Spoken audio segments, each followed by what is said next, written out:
야고보서 5장 14절 말씀입니다. 너희 중에 병든 자가 있느냐? 그는 교회의 장로들을 청할 것이요 그들은 주의 이름으로 기름을 바르며 그를 위하여 기도할지니라. 아멘. 믿는 사람이든 믿지 않는 사람이든 모든 사람은 죽어야 하기 때문에 병이 듭니다. 전에도 말씀드린 대로 사고가 나서 죽는 사람도 그 찰나의 순간 몸이 죽을 병이 된 겁니다. 예. 누구든지 이 병을 치료하기 위하여 뭔가를 취하고자 합니다. 즉 치유를 하고자 합니다. 그때 믿는 자는 믿지 않는 자와 다르다는 것을 말씀합니다. 여기서 믿는 자는요, 예수를 믿으면서 동시에 성경에는 당연하게 말하는데 교인이라고 그럽니다. 보세요. 교회 장로들을 부를 것이라고 그랬지 않았습니까? 이 믿는 자는 병이 들기도 하지만 병이 들었을 때에 그 사람은 다른 사람들과 달리 지금 믿지 않는 사람들이 취하는 치유의 방법만 구하는 것이 아니고 오히려 그보다 먼저 취하는 일이 있는데 그것이 뭐냐면 교회의 장로를 청하여 기도를 부탁한다는 얘기입니다. 자, 그러면 우리가 한번 볼까요? 병 들었을 때 교회 장로를 청하여 기도해 주십시오 하는 일이 있습니까? 없습니까? 아니 지금 우리 교회에 그런 일이 있습니까? 없습니까? 솔직히 100% 없는 건 아니지만 없다고 말하는 게 맞죠? 맞아요. 맞아요. 사실상 없어요. 딱 10년 전에 러시아 단기 선교를 갔었는데 그때 2번 간 때였어요. 한 청년이 그러니까는 여름인데 열병, 설사병 비슷한 거 걸린 거예요. 러시아에서는 그때 당시 하바롭스크에 구급차를 부르면 내일 온다 그랬어요. 시내인데도 그게 이제 약간 우스개 섞였지만 그만큼 어려운 거고 또 돈 내야 되는 거예요. 그런데 우리가 단기 선교를 갔잖아요. 그래서 제가 그랬죠. 너는 단기 선교까지 와가지고 몸이 아프면 먼저 목사한테 기도를 부탁해야지. 자, 인간적으로 볼 때 내가 기도해서 안 났으면 어쩔 거예요. 그러나 그거는 2번째, 3번째 문제고 단기 선교까지 와서 병이 났으면 이거는 영적인 문제입니다. 순전히 육적으로만 해석할 문제가 아닙니다. 그 하나님께서 은혜 주시려고 이런 일을 계획하실 수도 있는 겁니다. 그러면 무엇보다도 먼저 기도를 부탁할 것이다. 너는 그렇지 않았다. 그 야단을 쳤어요.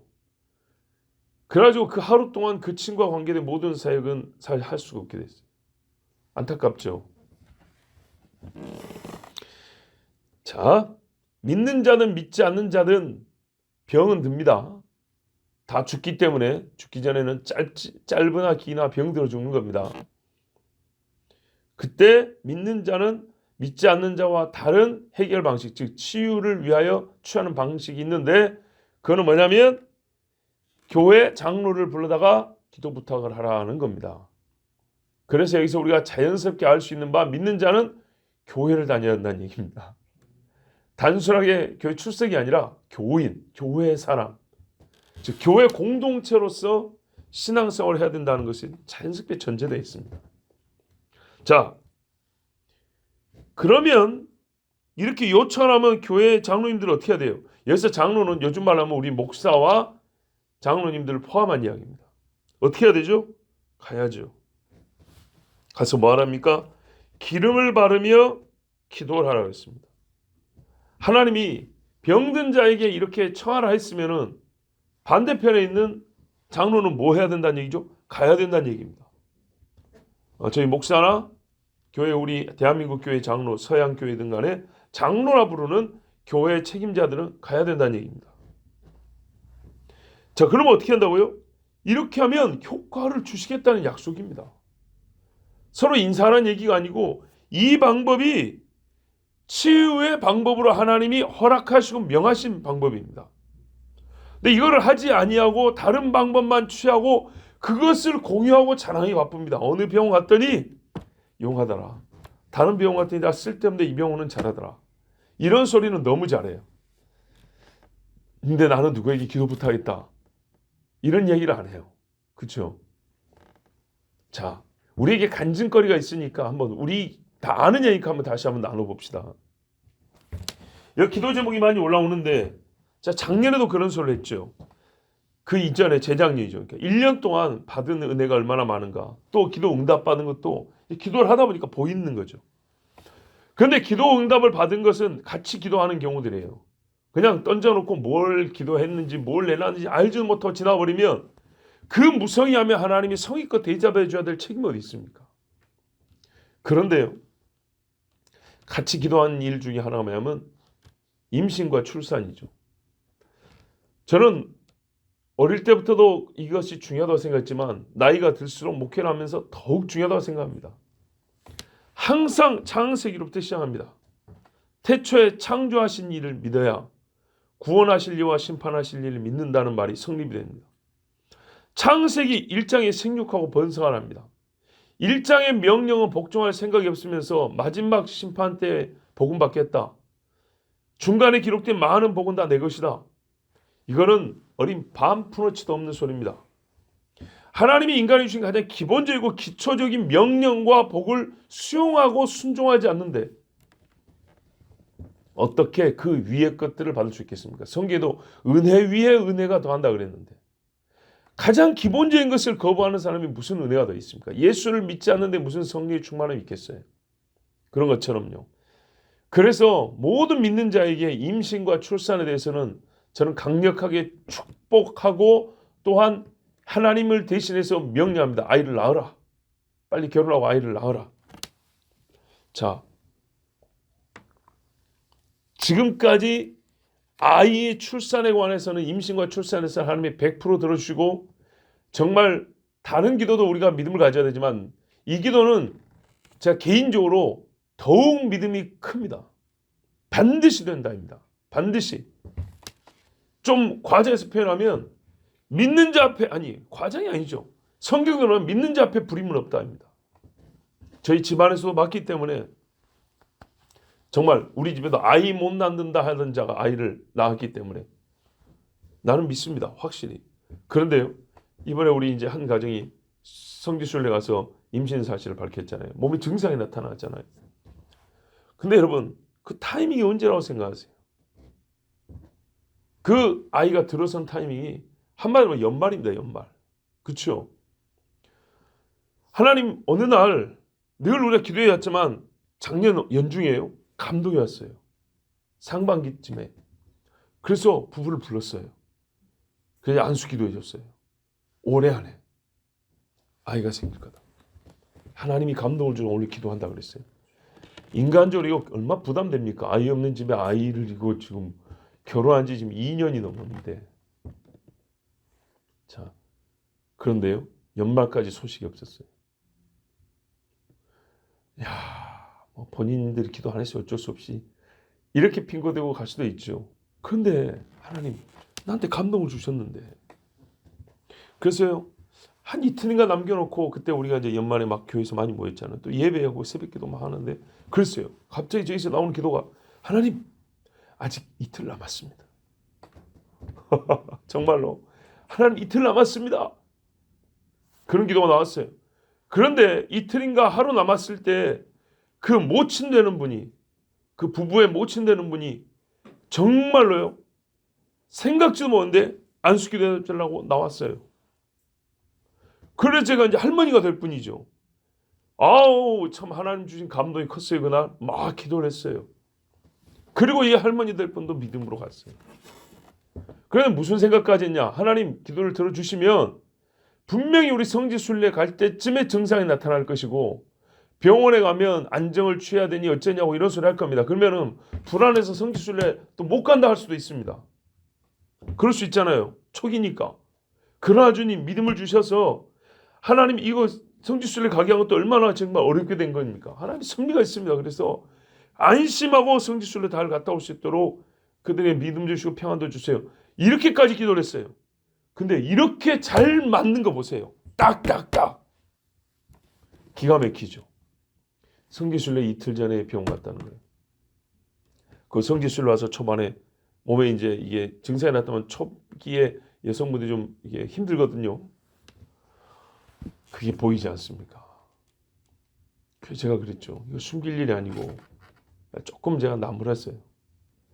성도님들에게 기도해 주셔서 고맙습니다 하고 축복을 받고 이 여행 중에 좀 몸이 무리가 될 것 같으면 오히려 이럴 때 기도 부탁을 해야지.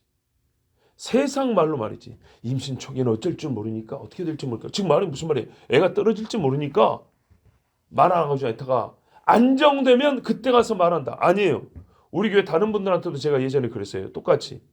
안정되면 그러니까는 한 달쯤 지나서 말하겠다. 몇 주 지나서 성도님들이 그때 가서 말하고 축복받겠다. 축하받겠다. 틀렸다 그랬어요. 제일 기도가 필요한 순간이 바로 그 너희가 말한 안정이 필요한 그때가 아니냐. 임신 초기 떨어질 위험이 제일 클 때 그때 바로 알리고 바로 서로에게 기도 부탁을 해야지. 자기 둘이서 안정을 취하고 쉬쉬하고 했다가 다 되면 이제 축하해 주세요. 이게 신앙적 사고냐. 건강할 때도 기도 부탁하지 말아요. 병들 때 기도 부탁을 해요. 병들 때. 아이가 막달이 돼가서 출산 임박에도 기도 부탁을 하지만은 막 수정이 돼가지고 얘가 착상이 잘 되냐? 애기집이 잘 형성이 되냐? 심장이 뛰냐 안 뛰냐? 이럴 때 제일 약할 때 그때 기도 부탁을 해야죠. 신앙인의 사고가 그런 거예요. 얼마나 우리가 소위 말해서 매사에 안전빵, 안전수에 접어든 다음에 그 다음을 위해서 기도를 부탁하는지 보세요. 그게 아니에요. 물에 빠지면 하나만 빽 살려달라고 그러죠. 똑같아요. 그 자세예요. 기도는 그 자세. 제일 약할 때부터. 아무것도 없을 때. 이게 기도죠. 자기 힘으로 제 힘으로 세상의 전문가의 힘으로 어느 정도 안전수위에 올라가면 그 다음부터는 이제 기도로 좀 도와주세요. 이런 사고는 성경에 없는 사고입니다. 내가 몸을 어느 정도 보신을 해놓은 다음에 한 50% 올라왔으니까 나머지 50%를 위해서 기도해 주세요. 기도해야 하지. 그러나 그 밑에 50을 어디다 갖다 놨냔 말이에요. 그 밑에 50을. 자, 우리가 찬송은 잘 모르고 성경이죠. 내가 약할 그때 하나님이 강하심이라고. 약할 그때 하나님께 구하지 않냐고 제 힘으로 어느 정도 올라온 다음에 기도해요. 기도를 하지 말라는 게 아니라 이게 건강한 신앙적 사고가 아니라 그 말입니다. 제일 약할 때 기도해야 되는 겁니다. 자, 그래서 그 제일 약할 때 세상의 전문가도 아니고 경험이 없어도 뭐기 때문에 하나님이 세운 장로이기 때문에 기름 부음 받은 종들이기 때문에 예적인 모세가 해야 됐던 것처럼 뭘 하라고요? 가서 내 능력 의지하지 말고 기름 바르고 기도하라 그랬어요. 이렇게 하실 때 하나님께서 분명히 병을 고치는 효과도 주시겠다는 것이며 더하여 믿는 자의 행위에는 항상 뭐 하세요? 죄의 사함이 있죠. 옛날에 번제물에도 보면 죄의 사함의 효력이 항상 함께 있거든요. 이어지는 말씀이 오늘 이제 사실 오늘 새벽에 이렇게 다 나오실 줄 몰랐어요. 저는 아무도 안 나오시거나 한 분 나오시거나 뭐 그래도 나 혼자라도 오케이 하고 왔는데 주님 역시 할렐루야입니다. 뒤에 이어지는 말씀이 있어요. 병든 자를 일으킬 뿐만 아니라 죄를 범하시라도 사함을 받는다 그랬죠. 우리 번역은 조금 좀 정확도가 좀 부족해요. 이제 내일 모레 계속 보면서 조금 더 뭐랄까요 좀 더 뜻이 좀 또렷한 명료한 그런 번역을 우리 함께 또 읽을 건데 어쨌건 범죄한 경우에는 세상의 방식으로 육체병 이상을 진단하거나 치료할 수 있지 않죠. 그런데요. 믿는 자가 가서 기도할 때는 병치료뿐만 아니라 뭐가 진단이 돼요? 죄가 진단이 돼요. 본인이 고백을 한다니까요. 의사한테 가가지고는 제가 이런 죄를 지었습니다 말 안 해요. 그런데 예를 들어서 장로가 자 목사 포함입니다. 장로가 와서 집사님 우리 같이 기도합시다. 형제요 자매요 기도합시다. 은혜가 되니까 사실은 제가요 하나님 앞에 이걸 약속했는데 안 지켜갖고 그렇군요. 그게 꼭 아닐 수도 있지만은 본인이 그렇게 고백할 때 하나님은 감동을 주신 거라고 우리는 그렇게 생각합니다. 바로 그 죄를 위하여 하나님 죄 사함을 위하여 우리 같이 기도합시다. 병원에서는 이게 불가능하죠. 교회 장로를 처하여 기도할 때는요, 바로 이 죄 사함의 문제까지, 즉 죄의 문제까지 함께 치료가 되는 겁니다. 이거는 세상 어디에도 얻을 수 없는 진짜 완전한 치료의 효력이죠. 그러니까 장로가 치료 준다는 게 아니라 병을 치료해 하나님께 기도하는 그때 하나님의 은혜가 임하면 자기 죄를 고백한단 말이죠. 또 죄와 병의 연관성을 우리가 묵상할 수 있고 깨닫게 되기도 한다는 말이죠. 그리고요, 이렇게 치유함이 일어날 때 성도 간의 사랑은 작아지겠습니까? 커지겠습니까? 신뢰는요, 커지겠죠. 이걸 우리식으로 말하면 신방이라 하지 않습니까? 그죠? 특히 병자, 환자 신방이라고 그러죠. 이 장로들의 신방에서 사랑과 기도의 능력이 나타나는데 죄의 고백과 또 경건한 위로도 그냥 세상적일 수가 없죠. 또 장로들 자신도 은혜를 받죠. 그렇죠? 기도하는 중에 하나님의 감동을 따라서 그 말하게 하심을 따라 기도말이 또 나오기도 합니다. 그러면 상호 안에 얼마나 이 영적인 위로와 은혜, 이 감동이 크겠습니까? 우리가 이번에 성지순례 하면서도 이렇게 기도했지 않습니까? 가이드 목사님을 통하여 배우고 안내를 받지만 그 또한 우리를 통하여 은혜를 받고 위로를 받고 도전을 받게 하옵소서. 이루어졌다고 생각하세요? 안 이루어졌다고 생각하세요? 이루어졌습니다. 목사님이 중간중간에 우리 중요한 사이트에서 찬양을 하자 하고 기도하자 그랬죠. 물론 그래서 시간이 좀 많이 가긴 했습니다.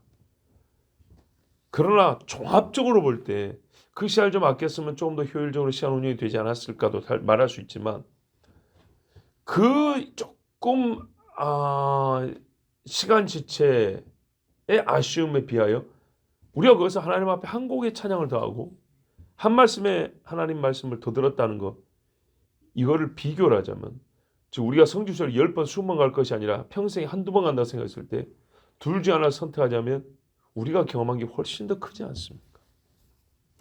그런데 그렇게 했던 것도 보니까 그 목사님께 임한 하나님의 은혜와 감동이 있었던 거예요. 우리를 향하여 하나님께서 하시고자 하는 말씀이 그 종의 입술을 통하여 들려졌다는, 여러분 그런 감동 없으세요? 저는 몇 번 느꼈습니다. 그런 감동 없다면 본인도 그렇게 하지 않았을 겁니다. 전에도 성지순례 갔을 때 일반 패키지 여행과는 좀 다른 그런 은혜가 있었지만 이번에는 솔직히 그보다 낫습니다. 배움이 그보다 낫습니다. 그리고 우리가 함께 가서 한 교인들이 갔다는 것이 얼마나 큰 이점인지 정말로 여러분, 생판 모르는 사람들하고 갔을 때는 기도 한 번 제대로 할 수가 없습니다. 정말로 기도 한 번 제대로 한 적이 없어요. 그건 불가능한 이야기입니다.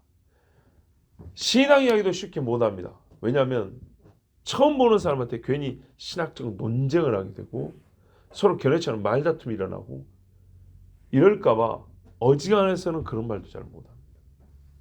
한 2, 3일은 서로 그냥 멀뚱멀뚱 이러고 지나다녀야 되는 겁니다. 그런 경우와 비교하면 얼마나 우리가 큰 은혜와 복을 받았는지, 광야에서 예배라는 건요 상상할 수 없는 거예요. 정말로. 그런데 그런 일을 통해서 우리 가이드 목사님도 은혜를 받았어요. 뭐라 그랬으면 맨 마지막에 딱 한마디면 족합니다. 신앙인이 은혜를 받고 위로를 받는 건요, 나와 같은 일을 볼 때입니다. 그죠? 사람이 자기와 비슷한 사람을 볼 때 제일 기분이 좋아요. 도둑놈도 도둑놈 만나야 편하고, 그죠? 같은 신앙관을 가진 사람, 그것도 같은 교단에서 굉장히 보기 어렵거든요. 정말 100에 하나 만나면 다행입니다. 농담 아닙니다. 제가 기억하고 있는 신대원 동기 중에 우리가 만났던 가이드 목사님과 같이 저와 같이 이런 성경 해석과 관점을 가진 사람은 아직 한 명도 못 봤습니다. 한 명도. 그랬으니 그 이국 땅에서 물론 복받은 땅이지만 거기서 사용하는 그분에게는 얼마나 우리를 만나는 것이 참 본인에게 큰 위로가 됐겠습니까? 바나바가 바울을 보고 바울이 바나바를 보는 것처럼 하나님께서 그렇게 은혜를 주셨다고 믿습니다. 기도한 것이 응답을 받은 겁니다. 이렇게 해서 교회 장로와 병든 성도가 서로 만남으로 해서 병만 고쳐지는 것이 아니라 영적인 공급하심이 크기 때문에 상호 간에 받은 은혜가 크기 때문에 하나님은 이런 방식으로 믿는 자는 병에 맞서야 한다고 말씀합니다. 그런데 이것을 잘 안 하면 주시고자 하는 복은 못 받겠죠. 그래서 제가 물론 여러분들이 장로라지만 저는 본문에 따라 설교를 할 때 장로님들이 신방이 열심히 합니다. 제가 어릴 때 섬에서 컸잖아요. 저의 머릿속에 기본 깔려있는 신방자는 목사와 장로입니다. 실제로. 저희 섬에서 만약에 서울에 환자가 이렇게 와가지고 누워 계시면 장로님들이 아침에 일찍 나와서 배를 타고 와서 기차 타고 서울로 옵니다. 그리고 신방을 합니다. 야간 기차 타고 내려갑니다. 하루를 나이 많은 분들이 온전히 하루 자기 일 못하죠. 경비 들죠. 몸 피곤하죠. 거기다 무슨 밤을 내려가니까 그 뒷날도 지장이 크겠죠. 이렇게 신방을 하는 경우가 많습니다. 많아요. 여인들이 신방하는 경우가 없는 건 아니지만 그거는 우리가 흔히 말하는 목사가 신방할 때 여자 성도 집에 가야 되잖아요. 그러니까 권사님, 연세든 권사님이 한두 번 같이 가는 이런 케이스고 장로님들은 단독으로도 신방을 합니다. 그리고 성도들이 장로님들에게 단독 신방도 요청합니다. 누가 아픕니다. 장로님 와서 기도 좀 해주십시오. 또 이제 그런 게 추도 예배라는 게 있잖아요. 저는 개인적으로 추도 예배를 권하지도 않고 하지도 않습니다. 그러나 이제 그걸 하겠다는 분들은 목사한테도 추도 예배 인도해 주세요 하지만 장로님한테도 추도 예배 인도해 주셔야 합니다. 또 이웃의 젊은 목회자인 제가 고향 가면 저보고도 해달라는 경우가 있습니다. 이렇게 하는 데 있어서 서로 또 막 뭐 시기하거나 또 그러지도 않습니다. 함께하여 신방하는데 하여튼 저희 고향 경우를 예를 들거나 또 지방에 있는 교회들을 보면 목사님하고 장로님하고 이렇게 같이 다니는 경우가 많습니다. 제가 서울 와서 사역했을 때도 보면 담임 목사와 장로 한두 분이 이렇게 같이 다니는 것들을 여러 번 봤습니다. 이거는 참 중요합니다. 왜? 성경에서 그렇게 하라 했기 때문입니다. 그러면 목사와 장로가 함께하는 모습을 성도들이 보고요. 같은 동역을 또 하지 않습니까? 여기서 안 좋을 일이 뭐가 나오겠습니까? 하나님이 명하신 일을 하는데. 자, 교인으로서 병이 들었다면 하나님의 은혜와 치유를 구해야겠죠. 그 방법으로 하나님 뭐라고요? 교회 장로를 청하라 그랬어요. 그러면 교회 장로라면 어떻게 한다고요? 영혼을 위하여 존재한 자들이기 때문에 가서 기름을 바르고 위하여 기도하라 그랬어요. 하나님의 말씀으로 먹이는 일을 해야 되는 겁니다. 또 하나님의 말씀으로 믿음으로 기도해 주는 일을 해야 합니다. 이게 장로 일입니다. 여기서 한 가지 우리가 생각할 거는 기름을 왜 바르지 도대체? 이런 생각할 수 있습니다. 뭐 피부병도 아니고 속병은 어떻게 해요? 머리에 난 병은 머리에 기름 바르고 눈에 병 나면 눈에 바르고 뭐 그렇게 해야 되나요? 어디에는 바르고 어디에는 바르지 말란 말이 없기 때문에 가능하다면 다 발라야겠죠.